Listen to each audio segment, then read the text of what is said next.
Hello friends, welcome to my channel pregnancy care channel में आप सभी स्वागत करती हूँ। अगर आप मेरे चैनल में नए हैं तो चैनल को सब्सक्राइब जरूर करें। वीडियो अच्छी लगे तो लाइक शेयर कमेंट करें। आपको अपने बच्चे की हलचल कब महसूस होगी? गर्भावस्था का एक रोमांचक पड़ाव तब होता है जब आप पहली बार अपने शिशु की हलचल महसूस करती हैं। ये हलचलें इस बात का संकेत हैं कि आपका शिशु स्वस्थ और तंदुरुस्त है। आमतौर पर आपको गर्भावस्था के 16वें से 24वें हफ्ते के बीच अपने शिशु की हलचल महसूस होने लगेगी। आपके प्लेसेंटा की स्थिति इस अनुभूति को प्रभावित नहीं करेगी। दूसरी या बाद की गर्भावस्था वाली महिलाओं में शिशु की हलचल पहले महसूस होना ज्यादा आम है। यदि आपको 24 सप्ताह तक अपने शिशु की हलचल महसूस नहीं होती है तो आपको अपने डॉक्टर से संपर्क करना चाहिए। आपको अपने शिशु की हलचल कैसी महसूस होगी? आप जिस तरह की हलचल महसूस करेंगी वह इस बात पर निर्भर करेगा कि आपका शिशु क्या कर रहा है और उसकी वृद्धि और विकास की अवस्था क्या है। हर शिशु अलग होता है। कुछ शिशु दूसरों की तुलना में ज्यादा सक्रिय होते हैं।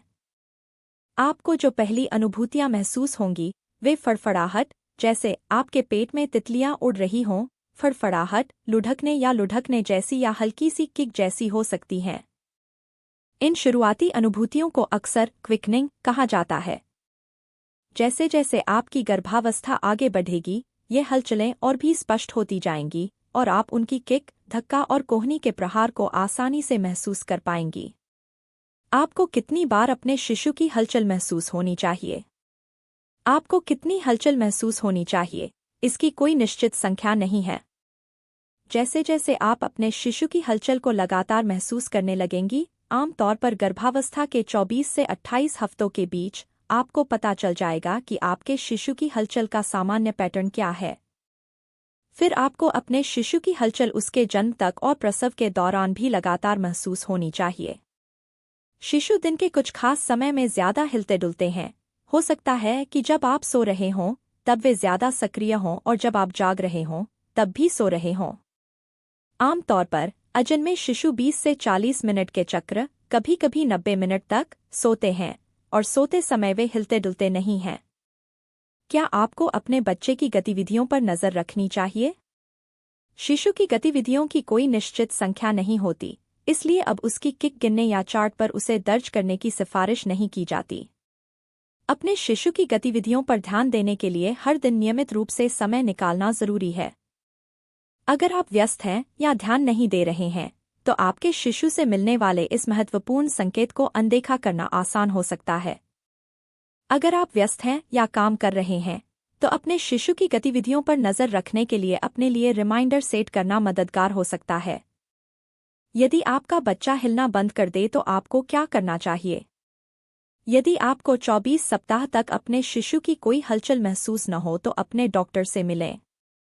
गर्भावस्था के किसी भी चरण में अगर आपको अपने शिशु की गतिविधियों को लेकर चिंता हो तो तुरंत अपने डॉक्टर से संपर्क करें।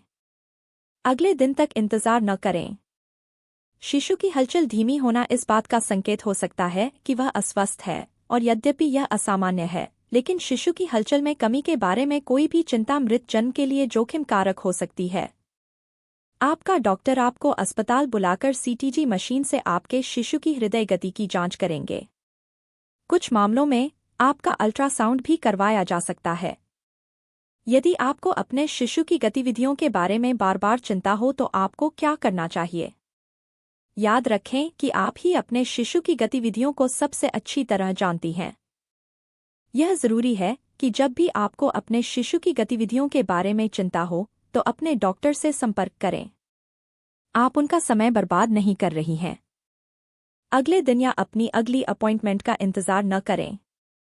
अपने डॉक्टर से दोबारा संपर्क करें, भले ही आपने पहले भी अपने बच्चे की गतिविधियों के बारे में उनसे बात की हो।